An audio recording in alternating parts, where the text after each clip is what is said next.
Greetings, chess fans. The second day of the 58th International Biel Chess Festival has just concluded, and today was the day when the players of the GMT Masters and Challengers fought it out in the rapid section, the very first leg of the Grandmaster Triathlon. Once again, the Grandmaster Triathlon, the main event of the Biel Chess Festival, is a combination of three tournaments: Rapid, Classical and Blitz. And today, the players fought against each other in the Rapid tournament.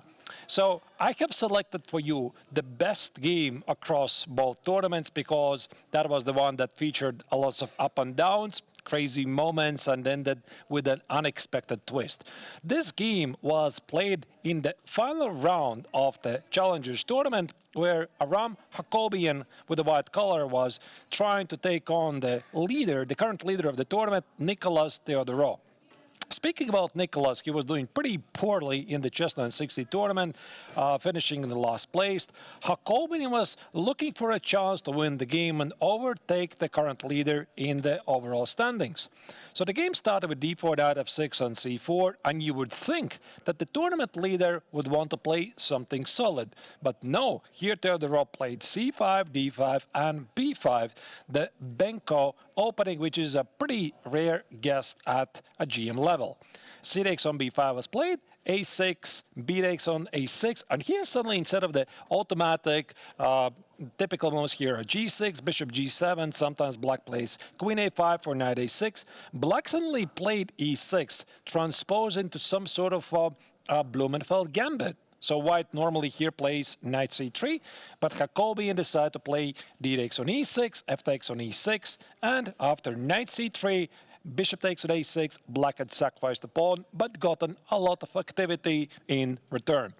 The game continued with g3, bishop g2, d5, knight h3. Knight h3 was the idea to go for knight f4, and knight g5 idea is to target most notably the weak pawn on e6. Black played knight c6, short castle, and rook e1. All of this was meaning that white was prepping the idea to play e4, which would allow him to target the center and also activate the bishop on g2. Black responded with queen e8, which marked as a mistake, and here apparently white had to include knight g5 first, target the pawn on e6, and only then proceed with the move e4. During the live commentary, we were suggesting this, and I said that, e4 does make perfect sense because after d4, there's suddenly e5, opening up the bishop on g2, and after d takes on c3, I said e takes on f6, and let the players figure it out. Guess what? This is what Hakobian did. He did play this line because he saw further than I was doing the commentary. The point is, after bishop takes on f6, here Hakobian's idea to play rook takes on e6, and if you see this line, it's very difficult to walk past it. And yet, at least according to the engine, this is not the best, because here the Greek Grandmaster could have played the best queen takes on e6, seemingly walking directly in the trap. But the point is, after bishop d5, here black had an unexpected resource to play bishop c4. A very, very difficult move to spot from there far. The point is, after bishop e6, bishop takes on e6, suddenly black gets tons of activity here and enjoys a full compensation. Now, instead of this, here black plays rook d8, probably missing from the far the only move between the difference between the win and the loss, which was bishop d5. This is what the player from the white's perspective found it, and here the point is black cannot play queen f7 because here white plays the only move, rook d6, but it is enough to win the game. The point is rook takes on d6, white plays bishop takes on f7, collects the rook on d6, and easily wins the game. So instead of this, here king h8 was played by Nicolas from the black's perspective. Rook takes, and bishop g5. Pretty powerful move here, trying to simplify the position, but as you can see, Hakobian was spending a lot of time trying to simplify the position. C takes on b2 was played, rook b1, rook e5, and now comes the critical moment. So after bishop takes on f6, obviously the tournament leader was trying to complicate matters. He took the bishop on d5, and here Jacobian did not find the way in the complications. According to an engine, he should have played bishop takes on g7, king takes on g7, and play queen g4 check. But you can easily imagine why he didn't do it, because after king h8, the pawn on b2 stays alive, and naturally after rook takes on b2, you see ideas like rook d1 check, king goes g2, and there's suddenly bishop f1, and suddenly black develops a killing attack. That's why here Jacobi didn't do this, even though here Stockfish says knight g5, and white still keeps the winning chances. That's why here Jacobian played bishop takes on d8, allowing black to play rook takes on d1, rook takes on d1, and bishop d3. This was definitely the original plan for Jacobian, because he felt after knight f4, if black is going to put the queen on b1, white's going to give away the extra rook, but white keeps the extra pawn, has an outside pass pawn, and probably decent chances to win the game. But around here, probably both players realized that black doesn't really have to promote the b pawn, and here black played a very unpleasant bishop c2, and suddenly black is thinking about ideas like c5, c4, c3, c2, and just put two queens on the board, not one. Here white played rook e1, the only move in the position. King g8 was played, and here after king g8, white played bishop b6, trying to eliminate both pawns. Knight e4 was a very powerful argument, threatening to play knight f3 check, eliminating the rook e1 and then promoting to the queen. And now this was basically a pure time scramble and, as they say, a cinema on the board. Here white played king g2, stopping knight f3. Bishop e4 was a really great move, as you can see. Rook takes on e4 is impossible because here black promotes. King h3 was played, knight f3, another brilliancy here by Nicholas, because again, rook takes on e4, black can either give a check or perhaps even promote immediately. White played here rook d1, and here came the mistake. Bishop c2, but you can't really blame the Greek grandmaster for misplaying this, and the reputation is nothing but easy. Now here white could have played rook d8 check, king f7, the unexpected bishop takes on c5, not allowing black to promote to the queen. Why? Because there's a very unusual checkmate on the board. So black cannot checkmate you, then white puts the rook behind the pawn, and then simply is winning the endgame because of the two extra pawns.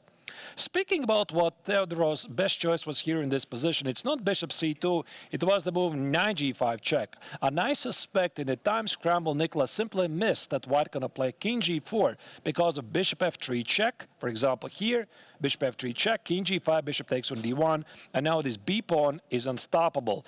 So the game would have continued instead of this king h4, knight f3 check. White cannot go forward like king h5, black can play knight e4, once again threatening with bishop f3, and ultimately the game is going to end with position repeating. Now instead of this, obviously both players are human beings, and here after bishop c2, rook f1 was played, and a couple of moves later, black had nothing better to do than to promote the b pawn. So finally here, black was once again in trouble. White got exactly what he wanted, and this position looks very close to winning because white has really great chances to create an outside pass pawn at the queen side and the second one at the king side. So our dear Stockfish says, of course, somehow black is able to hold this, but from practical point of view, it's very difficult. The critical moment still was to be seen, because the players were, at least according to an engine, missing the moments. And finally here, one more final moment here. White had to figure out to create a second pass pawn, which is something that Jacobian did. He played g4, bishop d1, and here all he had to do is to play king g5, play f5, would have been winning. Instead he played h3, f5, still is completely winning, still it's fine. Bishop h3, f takes, g takes, and here automatic move king g5 cost him the victory in this game. Where's the difference here? Because after king g5, king a6, suddenly black built a a fortress. So if white takes on g6, black eliminates this pawn, gives away the bishop for the h pawn. As you can see, this is the wrong corner for the dark square bishop. Where was the victory? Instead of the king g5, the unusual move g5 would have sealed the deal for the Armenian Grandmaster. The point is, after bishop f5 here, black is not setting up a fortress because white plays h5 and crashes through. So it was a really crazy game, and after king g5 finally here, both players realized this is just a fortress, and a draw was agreed shortly, and this also gave the victory for the Greek Grandmaster in the Rapid tournament. So now that the tournament is finished, let's also have a look at the current standings of the Rapid tournament. So Nicholas Theodorou does take down the first event, at least the GMT triathlon, ahead of Aram Hakobian, 8 points against 7. Again, in rapid tournaments, 2 points for the victory, 1 point for a draw. Makun is in the third place. In the meantime, the Masters tournament was a bit more unpredictable because the leaders were changing all the time. In the end, it was Vladimir Fedoseev who shared the victory together with Aravind, coming back in the final round, and Radoslav Wojtaszek 1 point behind. The action is continuing after the rest day, and then the players are going to come back with the classical tournament with more action. In the meantime, don't miss the action and come back once again at 2 p.m. Central European Summer Time, when Biel Chess Festival after the rest day is going to continue with the classical chess. Stay tuned and see you in live coverage.